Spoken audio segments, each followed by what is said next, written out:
దేవుని నామానికి వందనాలు. ఉపవాస ప్రార్థన కూడిక మొదటి దినాన్ని దేవుని యొక్క సన్నిధిలో దేవుడు మనల్ని రప్పించి తీసుకొచ్చినందుకు దేవునికి స్తోత్రం.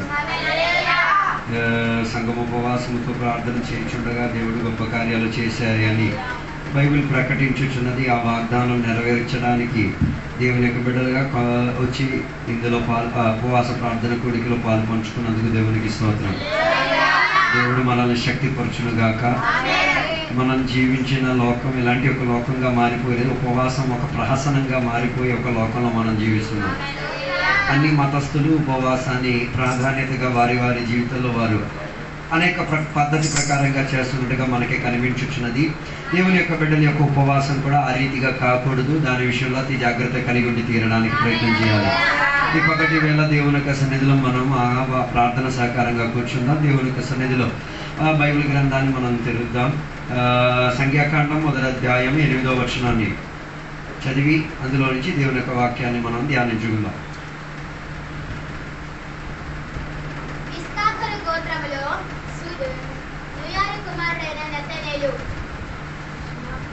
దేవుని నామానికి వందనాలు.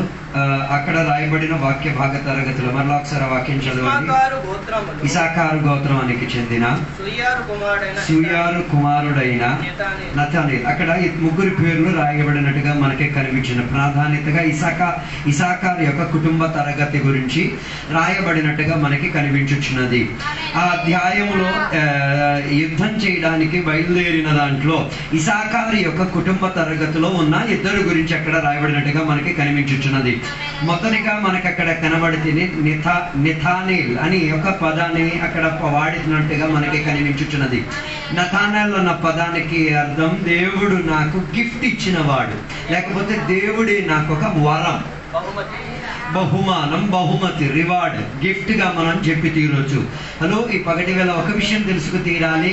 లోకంలో దొరికిన గిఫ్ట్ కన్నా భాగ్యం చెందే గిఫ్ట్ ఏంటో తెలుసా? దేవుని దొరకడం. ఒక మనిషి దేవునిని దొరకలేదంటే దానికన్నా దౌర్భాగ్యం ఇంకేం లేదు. అందుకే బైబిల్ సెలవిచ్చిన లోకం అంతా గెలిచి దేవునిని పొందుకోలేదు అనుకో, రక్షణ పొందుకోలేదు అనుకో, దైవత్వం పొందుకోలేదు అనుకున్న దానికన్నా హీనం చెందేది, నాశనం చెందేది, నష్టం చెందేది, వ్యర్థం చెందేది ఇంకా ఏదీ లేదు అని మనం తెలుసుకుంటే, అందుకే పగటి వేళ మనం భాగ్యం కలిగిన దేవుని యొక్క ప్రజలు. కారణం ఏంటో తెలుసా? దేవునిని మనం కనుగొనియాం, దేవుడు మనల్ని కనుగొని ఉన్నారు, దేవునిని మనం అర్థం చేసుకున్నాం, మనం దేవునిని ఎరిగి తీరాం. అంటే ఈ దేవుడు అని చెప్పినప్పుడు అన్ని దేవుళ్ళ గురించి నేను అనట్లేదు. యథార్థం చెందే దేవుడు, వాస్తవం చెందే దేవుడు, నిజాయితీ చెందిన దేవుడు, విడిపించగలిగిన దేవుడు, ఆయనని తెలుసుకు తీరడానికి, ఆయనను అర్థం చేసుకు తీరడానికి, ఆయనతో జీవితాన్ని కలిపి తీరడానికి దొరికినది అది ఒక భాగ్యం. ఆ గిఫ్ట్ ని ఏం చేయకూడదు? నిర్లక్ష్యం చేయకూడదు, వ్యర్థం చేయకూడదు, పనికిరానట్టుగా చేయకూడదు, దానికి ఉపయోగశూన్యతగా చేయకూడదు. చాలా మందికి గిఫ్ట్ దొరికినప్పుడున్న సంతోషం దానిని జతనపరిచే దాంట్లో ఉంచరు.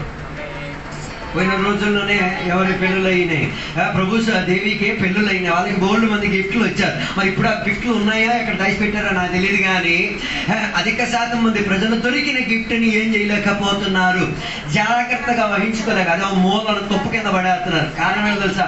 ఆ ఇచ్చినోడికి విలువ ఇవ్వట్లేదని అర్థం. ఆ ఇచ్చిన మనిషికి ఏమి ఇవ్వట్లేదు, గౌరవం ఇచ్చారు. అందుకే మనం ఇచ్చింది ఖరీదు చెంది ఇచ్చిందంటే ఖరీదు చెందే ప్రణాళికలోకి ఉంచి తీరుతారు.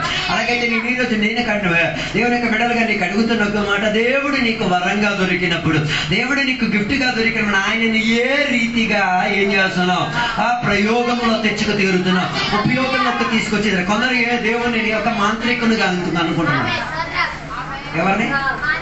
కుబేరుడు అంటారు మనం. ఆడు దేనికి పనికి వచ్చేది? అవసరం వచ్చినప్పుడు మాత్రం బయలు చేసేవారు. దేవుని బిడ్డలు కూడా అలాగే దేవుని మార్చేశారు. ఇంకా కొందరు దేవుని ఏం చేశారో తెలుసా? అప్పుడప్పుడు వాడుకునే ఒక ఇన్సూరెన్స్ పత్రికగా వాడేశారు. అంటే ఉన్నంత కాలం ఇన్సూరెన్స్ వాడినట్టుగా ఆ డబ్బులు దాచి ఒకే ఇన్వెస్ట్మెంట్ తో ఏం చేశారు? కొలకో చేసేది. అతను ఇన్సూరెన్స్ పద్ధతి అనుకుంటున్నారు దేవుని యొక్క సహవాసం. హలో, అలాగైతే నీ జీవితం సర్వనాశనానికి వెళ్ళి తీరుతుంది.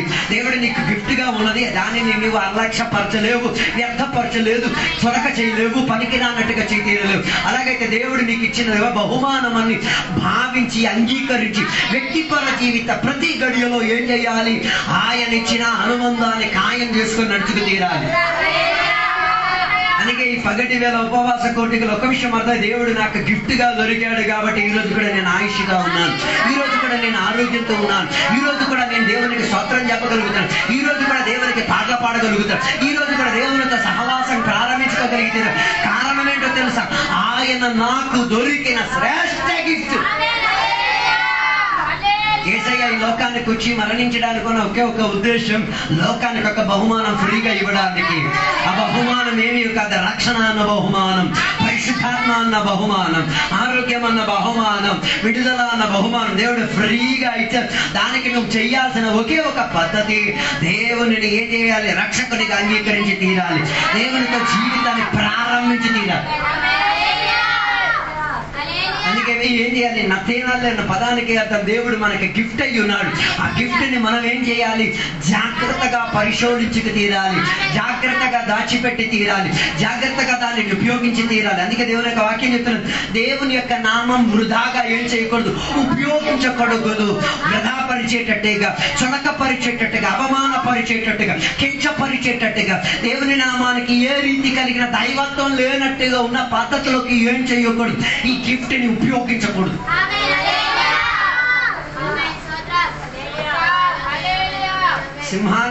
సింహం చూస్తే అందరికి భయమే, గొప్ప భయం. ముందు కూడా ఎవరు కానీ సింహ పిల్లలకి ఏం ఉండదు. దేవుని బిడ్డల పరిస్థితి కూడా అంతంతే. దేవుడు అంటే అందరి మానవులకు భయమే, దేవుని పిల్లలకి ఏం ఉండదు. మరి అలాగే ఆ దేవుడు ఏ రీతిగా గిఫ్ట్ గా దొరికాడో నాకు తెలియదు. హలో, ఈ కాలంలో ఉన్న ఆరాధన వ్యవస్థ అంతా ఒక సెటప్ అయిపోయింది. సెటప్ అంటే అర్థమవుతుందా? ఏంటి సెటప్? ఏదో ఒక ప్రహసనం అనుకుంటున్నారు. యూట్యూబ్ లో ఆరాధన చూస్తారు, భయభక్తం ఉండదు. కష్టం మనకి. యూట్యూబ్ లో అదే చెప్పక్కర్లేదు, ఆరాధన చేయక్కర్లేదు, స్తోత్రం చెప్పక్కర్లేదు. ఒక సెటప్ లో ఒక మార్చేసారు. అందులోకి దేవుని బిడ్డలకు వెళ్ళడానికి కూడా ఇంట్రెస్ట్. నమ్మడం కష్టం. అది నేను చెప్పక్కర్లేదు, కోరికలు ఇవ్వక్కర్లేదు, అయ్యగారికి ముఖం చూపించక నేను ఎలా పడితే జీవించిన ఏం ప్రాబ్లం లేదు. దానికి విశ్వాసం కూడా ఆ సెటప్ లోకి దిగడానికి ప్రయత్నం చేస్తున్నారు.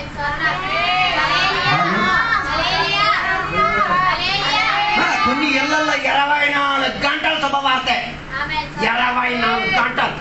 ఒక భయం ఉండదు, ఒక భక్తి ఉండదు, ఒక్క అలలి ఉండదు, ఒక్క అన్యవాస ఉండదు. సెటప్లోకి దిగిపోయారు. మన ఆడికి దేవుడు ఏ బహుమానం కింద దొరికిందో మీరు వేయించండి. మనకు కూడా అదే సుఖం కదా. ఈ రోజుల్లో నారాయణ చెప్పకుండా కూర్చుంటారు. ఏం రాయడానికి ఉండదు, ఏం చెప్పడానికి ఉండదు, ఏముండదు, వస్తాడు దిష్టిబొమ్మలలో. అది దేవుడు ఇచ్చిన బహుమాన తరగతి కాదు. దేవుడు ఇచ్చిన బహుమానాన్ని చూస్తే చాలు, నీవేం చేస్తావు? దేవునికి మహిమపరచడానికి ప్రారంభించి తీర్చావు.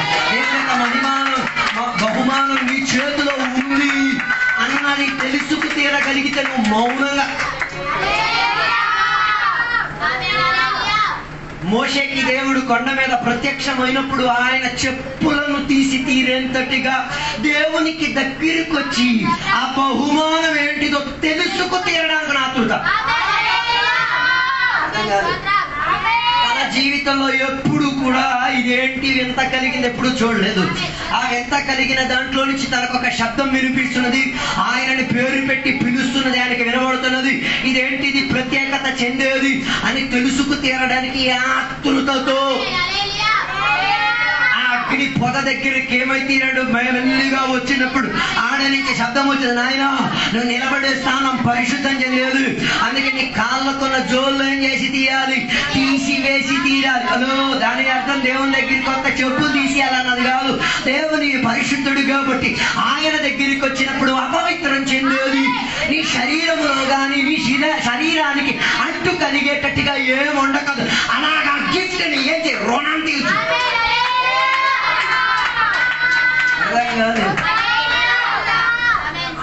దేవునికి దగ్గరవుతున్న కొద్దిగా అపవిత్రతను మెల్లిమెల్లిగా ఏం చేసి తీరాలి, దూరపరిచేసుకుంటూ గిట్టైన దేవుని దగ్గరికి బయలుదేరేసరికి పరిశుద్ధతకు ఏమై తీరాలి? నువ్వు ఒక సాక్షిగా మారి తీరాలి, పరిశుద్ధతకు నువ్వు ఒక సీలుగా మారి తీరాలి, పరిశుద్ధతకు నువ్వు ఒక మార్కు గుర్తింపుగా.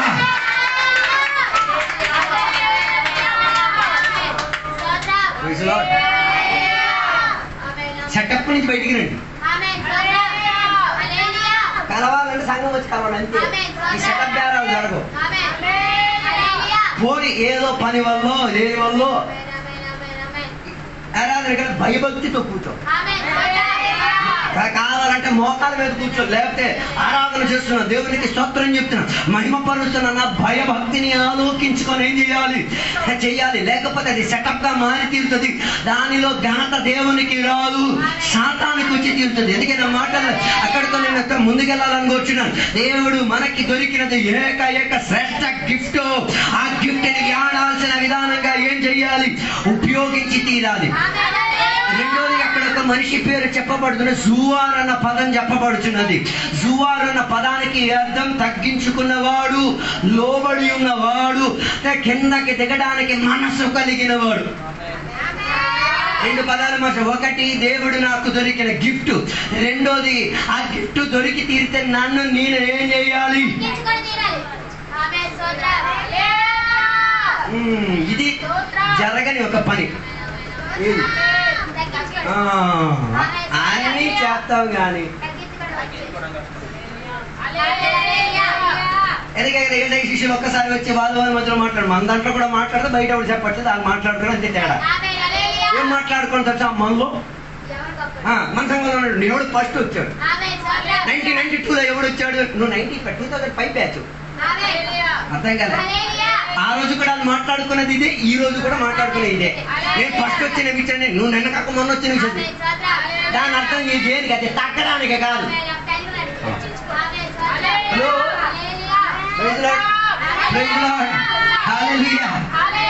నువ్వు దేవునికి బహుమానంగా పొందుకున్నది దేవుడు పొగడబడాలి, నువ్వు కింద దిగాలి. అందుకే బాప్తిస్మం ఇచ్చిన యోహాను చెప్పిన ఒక పదాలు నేను అది తీసుకుంటున్నా.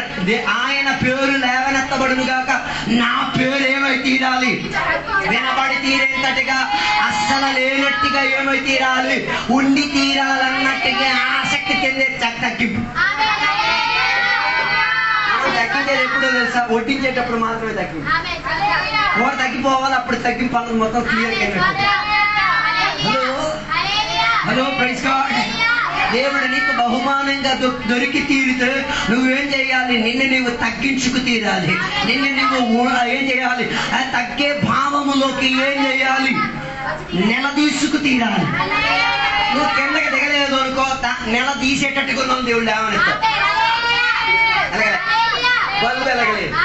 నువ్వు బిల్డప్ రాజలాగా పెద్ద గర్వించావు అనుకో, నీ బిల్డప్ ను తీసేటట్టుగా ఎవడో ఒకటి దేవుడు లేపుతాడు. ఆ బిల్డప్ రాజా ముందు నీ బిల్డప్ ఏమి పని చేయదు. తర్వాత మన మొంగ ఏడాలి మరి, తర్వాత ఏం పని ఉండదు మరి. హలో, దాని ఏదంటే నీవేం చేయకూడదు. నీ కుమ్ములను ఎత్తడానికి, నీకున్న భావన గొప్ప చేయడానికి. మనం జీవించే లోకం ఎలాంటి ఒక జీవితం? ఫ్లెక్సీలో పేరు రావడానికి ఎన్నెన్నో పనులు చేసే లోకం. నాకు నచ్చిన పద్ధతి అండి, మీటింగ్ లో మనం ఫ్లెక్సీలు పెట్టేసి ఇంకెవడైనా దాంట్లో కూడా పెట్టేసారు, 2 కూతురు కూడా పెట్టేశారు అనుకో, మరి అవి పెట్టినట్టు మిగతా కూడా పెట్టాడు. కింద పదం కూడా రాసి, ఈ ఫ్లెక్సీ కింద ఫోటో ఫ్రేమ్, తర్వాత కొవ్వొత్తులు దీపాలు వెలిగించారంటే 10,000 లెక్క ఎత్తానంటే మొత్తం లైన్ పెట్టేస్తాను. ఫ్లెక్సీలు ఒక్క చిన్న మాట మార్చడమే రావట్లేదు.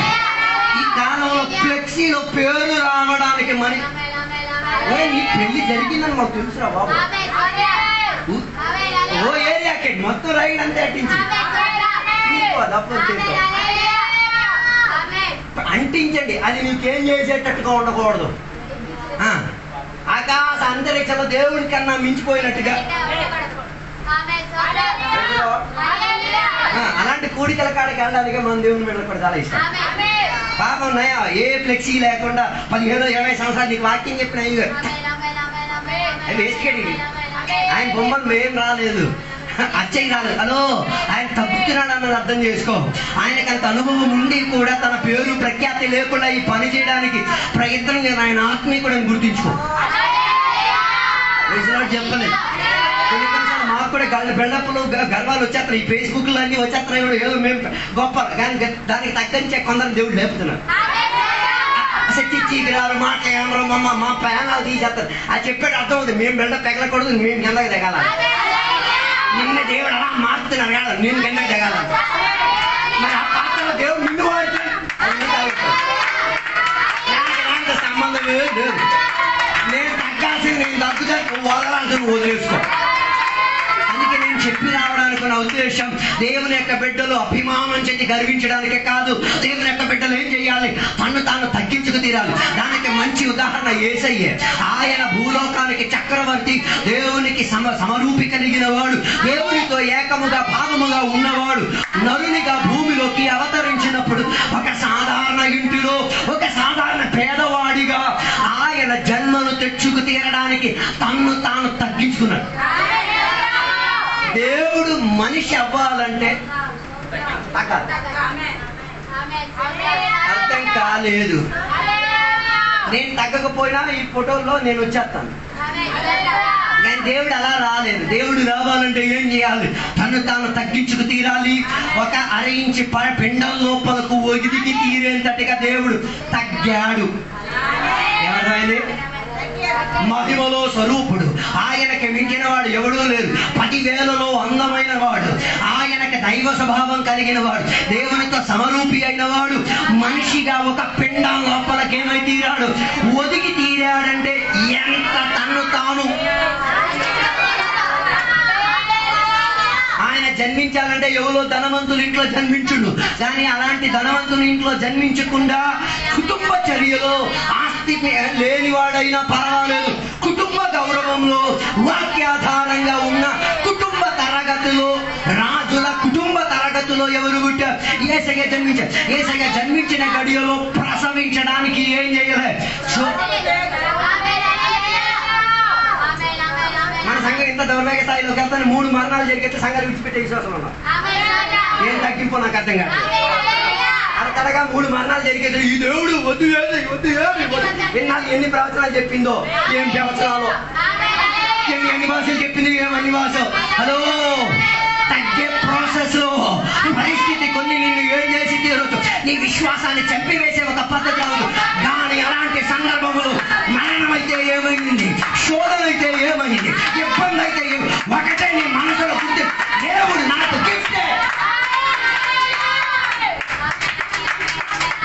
దానికి యోబుకి నేను బహుమానిస్తాను. యోబయ్య గారిని పరలోకానికి వెళ్తే కౌగిలించి ముద్దు పెడతాను. 10 మంది చచ్చిపోయిన భార్య విడిచిపెట్టేలా నువ్వు మాత్రం దేవుడు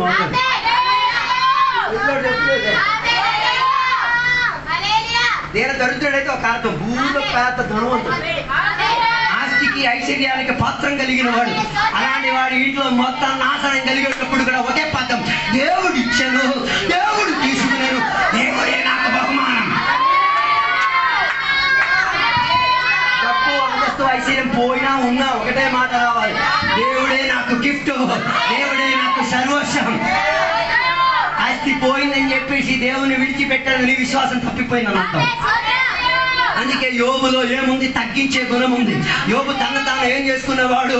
జీవితంలో తగ్గించుకునే మనస్తత్వం కలిగిన. అందుకే దేవుని బిడ్డలుగా మనం కూడా దానిని అలవాటు చేసుకోవాలి, దానిని అభ్యాసం చేసుకు తీరాలి. అలాగైతే నీ ఆత్మిక పోరాటం గెలుపు సాధించేటట్టుగానే ఉంది. రోగాలు రావచ్చు, కష్టాలు రావచ్చు, ఇబ్బందులు రావచ్చు, శ్రమలు రావచ్చు, ఏమైనా రావచ్చు, నీ ప్రాణం తీసేది ఏమైనా రావచ్చు, నీ జీవితాన్ని నాశనం చేసేది ఏమైనా రావచ్చు. దేవుడు గిఫ్ట్ గా ఉన్నాడు, నువ్వు తగ్గే వివరణలో ఉన్నావు. అలాగైతే నీ యుద్ధం నువ్వు గెలిచేశావు, ఇంకా ఎవడు రావక్కర్లే. 10 అడుగులున్న గొలియాతు ఎన్నో రోజుల నుంచి వాదించి చెప్పేది, రాండ్రా మగాడా, అమ్మ పాలు తాగినోడైతే రాండ్రా, నా కొట్టుకుందా, నా సైన్యంతో కొట్టక్కర, నోతో కొట్టుకోరా బాబు. దేవుడు చేసిన పద్ధతి అంట. ఒక పసిబాలుడు 17 సంవత్సరాలు ఉన్న కుర్రోడు, 4 అడుగులు 5 అడుగుల లోపల ఉన్న కుర్రోడిని ఏం చేసి ఆయన గొర్రెలను మేపుకున్న కుర్రోడు ఆడే లేసరి నిన్ను చంపడానికి ఆలోలేదు, నేను చంపా. చెప్పిన ఒక పదం నాకు ఇప్పుడు నచ్చిద్ది, అప్పుడు నచ్చిద్ది. నువ్వు ఎవరి పేరు మీద వచ్చావు? నేను జీవం కలిగిన దేవుని పేరు మీద, సున్నతికి ప్రాధాన్యత ఇచ్చిన దేవుడి మీద ఆధారపడి నేను వస్తున్నాను. నేను తగ్గాను బాబు, నేను ఓకే, నేను పశువులు మేపుకోవాడిని, మేకలేనంటే నా పెద్ద పాటలు పాడి తిరిగేవాడు. కానీ నీలాంటి ఉన్నటువంటి శత్రువుని ఓడేయడానికి నా దేవుడు రావట్లే. నేను నువ్వు తగ్గగలిగితే దేవుడు కొన్ని యుద్ధం నీ చేతికి అర్పిస్తాడు. నువ్వు బిల్డప్ రాజా, నేనే మోనార్క్, నేనే కింగ్, నేను తర్వాత అయ్యాను, నో ప్రాబ్లం. మరి నువ్వు యుద్ధం నువ్వు గెలవడం కాదు, కానీ నీ యుద్ధం నిన్ను గెలిచేసి అణికి తొక్కేసి దాని మీద కూర్చొని అలా కూకుని ఉంటది. హల్లెలూయా, హల్లెలూయా. శరీరం మట్టి కదా, మట్టికి ఎప్పుడు ఏం కావాలా? ఘనత కావాలా? ఉదాహరణగా తీసుకోండి. ఒక రోజు కూర్చొని బొమ్మ చెక్కుతున్నాడు. అడు బొమ్మ చెక్కేటప్పుడు అలా మనసులో ఇది అన్వేసి నేను బోల్డ్ ఇల్లు కెట్టేస్తాను, ఇచ్చేస్తాను అనుకున్నాడు. బొమ్మ అంతా అయిపోయిన తర్వాత ఈ బొమ్మను తీసుకొని ఒక దగ్గర పెట్టాడు. బొమ్మ తీసుకెళ్ళి ఒక దగ్గర పెట్టిన తర్వాత ఆ బొమ్మను చెక్కేటప్పుడు తెలియకో తెలుసు అది ఇలా నమస్కారం పెట్టేటట్టుగా బొమ్మ చెక్కేసాడు. వీడు ఏం చేశాడు? ఆ బొమ్మను అలా పెట్టిన తర్వాత ఈ బొమ్మ దగ్గర తిన్నగా రాడు. ఎందుకో తెలుసా? వీడు ఆయన సృష్టించాడు కానీ ఇంద్రుడు మొక్కేటాడు ఫీలింగ్. తర్వాత వీడి సిద్ధాంతం, మరి వీడు ఎవడు బేరం అడగడానికి ఇలా రాడు, వెనక నుంచి వచ్చేసి చూపిస్తాడు.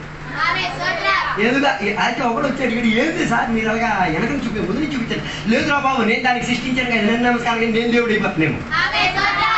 అందుకే నేను నిన్ను తగ్గించుకోను, నేను దీన్ని నిర్మించాను అమ్మడానికి, పూట కోసం అమ్మాను. హలో, ఆయన లోపల ఎలిగింపు చూడండి. ఆ దాన్ని తయారు చేసింది అది నేను మొక్కేద్దామో, నేను దేవుడు అయిపోతాను నా భావనతో తగ్గించుకుని వెళ్తాను సార్. హలో, దేవుని బిడ్డలకు కూడా అలాంటి ఒక మనస్తత్వమే కావాలి, తగ్గి తీరాలి. దీనికి మంచి వాక్యం మత్తాయి సువార్తల పుస్తకంలో మస్తుగా రాయబడి ఉంది. మత్తాయి సువార్తల పుస్తకం 5వ అధ్యాయం 5వ వచనం చెప్తున్న ఒక మాట మీరు చూడండి. మత్తాయి 5:5.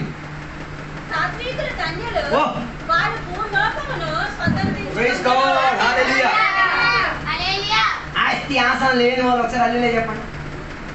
బా, నేను తిరిగి ప్రార్థన చేస్తాను. ఆస్తి ఎక్కర్లేని ఒకసారి హల్లెలూయా చెప్పండి. మనసులో ఇష్టం ఉన్నది హల్లెలూయా చెప్పండి. దేవా వీళ్ళెవరికి ఆస్తి అక్కర్లేదట, నాకు ఆస్తి కావాలి, నాకేమాట. హల్లెలూయా, హల్లెలూయా. అందరికీ ఆస్తి అంటే ఇష్టమే. నాన్న ఆస్తి ఇంక చెప్పక్కర్లేదు, ఎలా దౌర్జన్యం చేసి లాగాల నాకు. ఆస్తికి ఆశపడినోడికి దొరికే విధానం ఏంటో రాయబడి మత్తాయి 5:5 చదవండి. హలో, ఆస్తి కావాలా? భూమకంతా నీకు ఆస్తిగా కావాలా? ఏం చేయక్కర్లే, తగ్గించిపోతాయి చదువు. హల్లెలూయా. దాని అర్థం నువ్వు తగ్గేస్తే దేవుడిగా మారిపోతావు. దేవునికి ఆస్తి నీ సొంతం. వీడు తగ్గడు, 200 ఎకరాలు ఉన్నాడు, వీడు బిల్డప్ చూడాలా, వీడు కూలింగ్ గ్లాస్ చూడాలా, వీడు టోపీ చూడాలా, వీడు కారు ఎక్కేది కారు దిగేది చూడాలా, వీడు అన్నం తినేది కొంచెం గడిగేది చూడాలా. బిల్డప్ డబ్బు లేదు. మన దాంట్లో కూడా కొందరు ఉన్నారు కదా, డబ్బు వచ్చేసి ఆరాధన వదిలేసారు. జోబులో దేవుడు అనుకుంటున్నా. డబ్బు వచ్చాక అది ఇంకా మర్చిపోయాడు. యజమానులు ఇద్దరే, అయితే దేవుడు లేకపోతే డబ్బు. వీడు ఇన్నాళ్ళు ఆ దేవుడు వెనక అతను తిరిగింది దేనికి? డబ్బు కోసం. డబ్బు తిరిగితే ఆ దేవుడిని వెతి పట్టేసింది. మనం కూడా ఆ చర్యలు అలా మనం జీవితం డబ్బు ఆయన సొక్కనే ఇవ్వాలి. అలా నేను చెప్పొచ్చే మాట ఏమై తీరాలి? సాత్వికుడిగా మారి తీరాలి. అలాగైతే వారు దేవుని పట్ల ధన్యత కలిగిన వారు, ఆశీర్వదింపబడిన వారు, దేవుని ద్వారా మేలు కలిగిన వారు. వారి సాత్వికత వారికి సమాధానాన్ని ఇప్పించి తీరుతారు. వారి సాత్వికత వారికి ఆత్మీక భద్రత ఇచ్చి తీరుతారు. వారి సాత్వికత ఆత్మీకతలో వారికి గౌరవాన్ని ఇచ్చి. అయ్యగారిని ఎందుకు పిలుస్తున్నాం? అయ్యగారి పేరు పెట్టి వెళ్ళొచ్చుగా. నాకు కొందరు మనసులో ఇష్టం ఉంది, పిలుచుకో, నీ ఇష్టం నీ కష్టం. అది సాత్వికత నీలో ఉంది కాబట్టి అయ్యగారిని పిలుస్తున్నాం. లేకపోతే ఏ కొడుకో ఏ కట్టు కలిపి మరి అలా పిలుస్తున్నాం, ఆ సంగతి మనకింది. ఏమి ఆత్మీకత తనని గౌరవిస్తున్నాం. తనకిచ్చిన పరిచర్యను మేమేం చేస్తాం? అంగీకరించి సాత్వికత్వంతో ఆయన. ఓకే, ఆయన వయసులో మనకన్నా పెద్దోడు కావచ్చు, వయసులో ఆయన నాకన్నా చిన్నోడు కావచ్చు. నాకన్నా చిన్నయ్య గారు 40 వేసాం. నా దగ్గర ఏముంది చిన్నయ్య గారు అని చెప్పే లక్షణం. హల్లెలూయా. దాన్ని దానిని చెప్పే విధానం ఏంటి తెలుసా? గౌరవించే, తగ్గింపు కలిగి, వినయం కలిగి, తగ్గే విధానం, దైవత్వానికి ప్రాధాన్యత ఇచ్చే విధానం చూసేటప్పుడు ఆటోమేటిక్ గా తెలియకుండా గౌరవం వచ్చేస్తున్నది. సమాధానం లేకపోవడం ప్రాబ్లం ఏంటి తెలుసా? ఈ తాకడం వీడికన్నా ఆడి పెరిగిపోతే ఈడ కుళ్ళు అన్న వ్యాపారం ఇంటికి వచ్చారు. అలా ఆవిడ ఉంటుండే కానీ ఈడ ఆవిడగా సెటప్ చేసుకుంటాడు. కుళ్ళు కుళ్ళు KULLU కాదు, మన లోపల వచ్చిన కుళ్ళు. ఈ పేరు పేరు గురించి మా కుళ్ళు ఆడాడు. అవతల ఉన్నాడి పట్ల ఏం ఉండదు.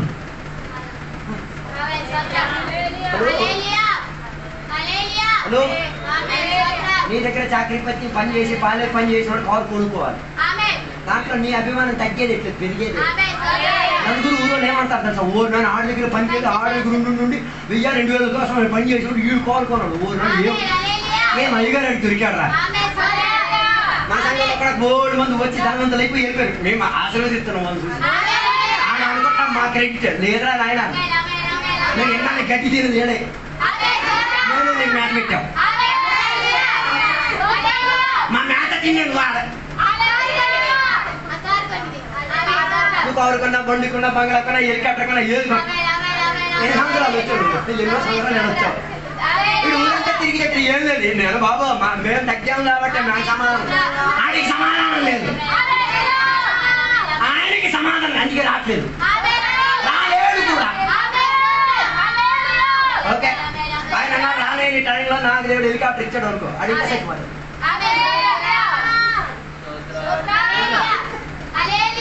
హలో, ఉన్నారో లేదో నాకు తెలియట్లేదు. సాత్వికత లోనుంది కాబట్టి ఏముంది? సమాధానం ఉంది.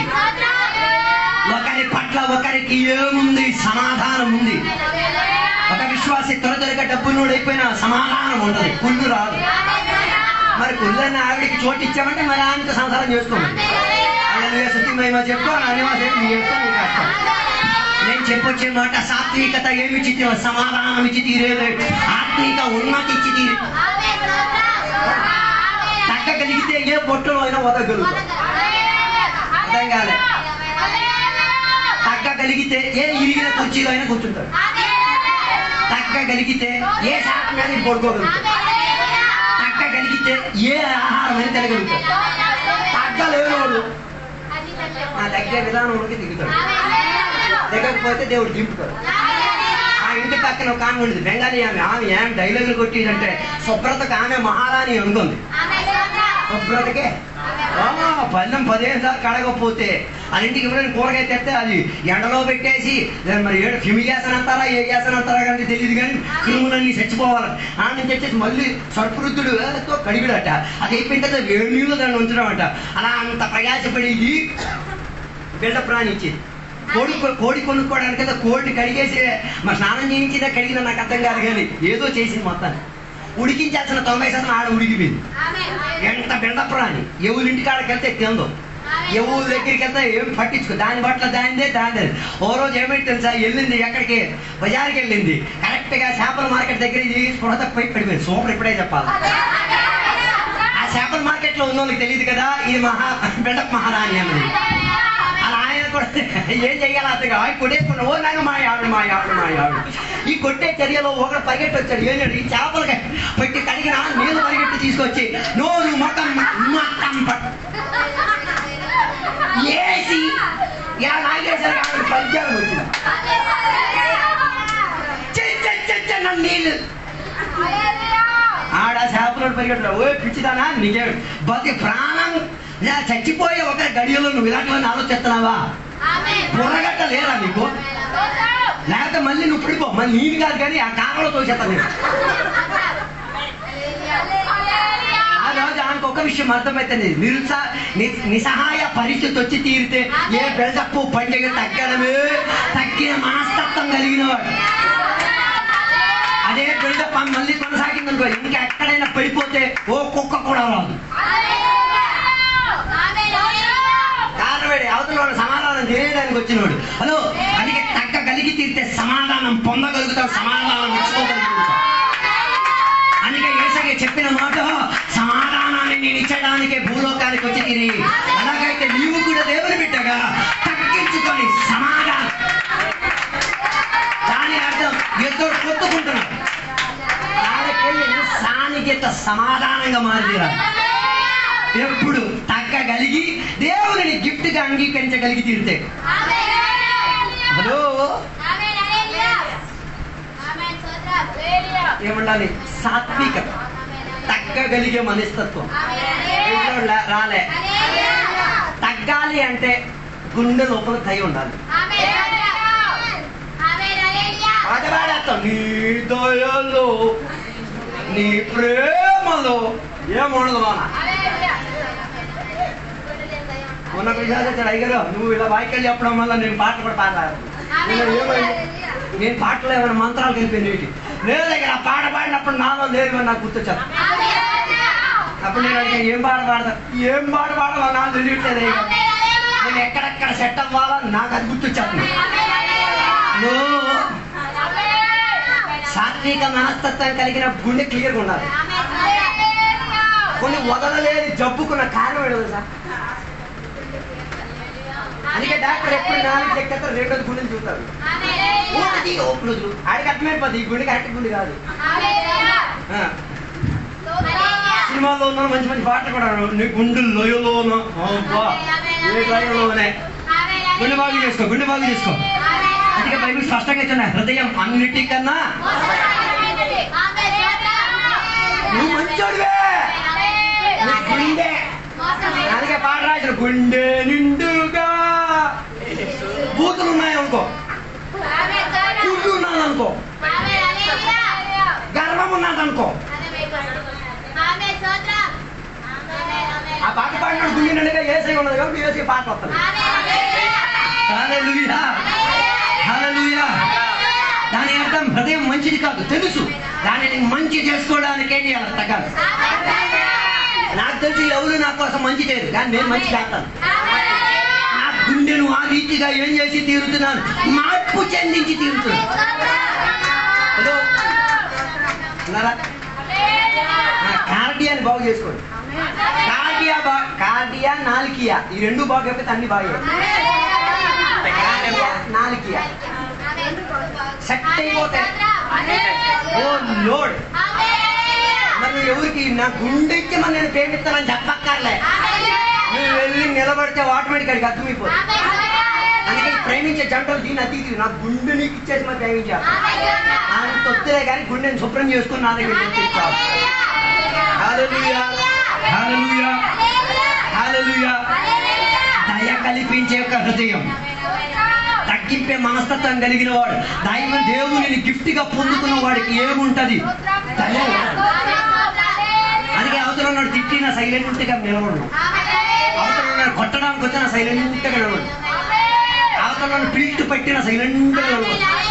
నువ్వు వైలెంట్ అయిపోతున్నాడు, దేవుడి గిఫ్ట్ పొందలేదన్నమాట, నువ్వు తగ్గట్లేదన్నమాట, నీ హృదయానికి దయ లేదన్నమాట. హలో, హృదయం ఏమై తీరాలి? దయ కలిగేటట్టుగా మారి తీరాలి. దయ కలిగిన వారు సాత్వికులు.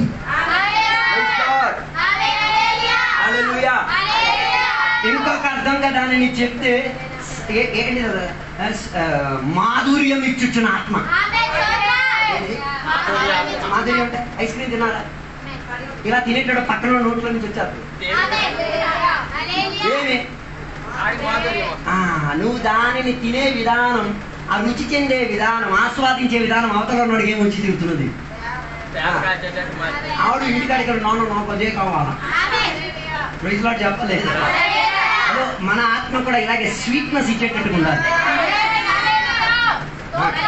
మీ ఆత్మలో మరి చెప్పాలి, దానికి మంచి పేరు పెట్టి DUR ఆత్మ. దూరిపోతున్నా ఆత్మ, దూరం చేసే ఆత్మ, నాశనం చేసే ఆత్మ, హలో నష్టం కల్పించిన ఆత్మ, మాధుర్యం లేని ఆత్మ, దాన్ని మార్చుకోండి. హలో, మాధుర్యత ఇచ్చే ఆత్మ.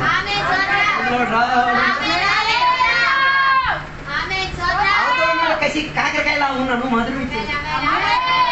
ఎక్కువైతే కాకరకాయ పండి ఏమైపు మాధుర్యంగా మారి. ఇది అనగలేదు, అది కాకరకాయ దొండకాయ అయితే నువ్వు దొండకాయ. మరి అది రెండు కలిసిపోతే మరి ఇంకే కాయో.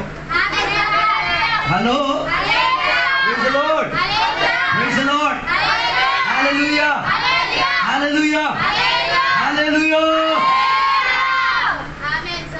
నువ్వు అన్ని భాష మాట్లాడిన వాడు స్వీట్నెస్ రావాలి, కృపావరం. ప్రవచనం చెప్తే నువ్వు గర్వించడం కాదు, తగ్గాల. మాధుర్యం రావాల నీ ప్రవచనం మూలంగా, నీకు ఇచ్చిన పరిచర్య మూలంగా ఇతరులకి మధురం. ఎక్కడ మధురం ఉందో చీమలు ఆడకి ఏం చేస్తాయి. ఒకరోజు నేను చెక్ చేశాను, ఈ చీమలకు ఎలా తెలిసిపోతున్నాయి. వీడి మధురం తెచ్చుకుని వేరే చీమను పట్టుకొస్తుంది.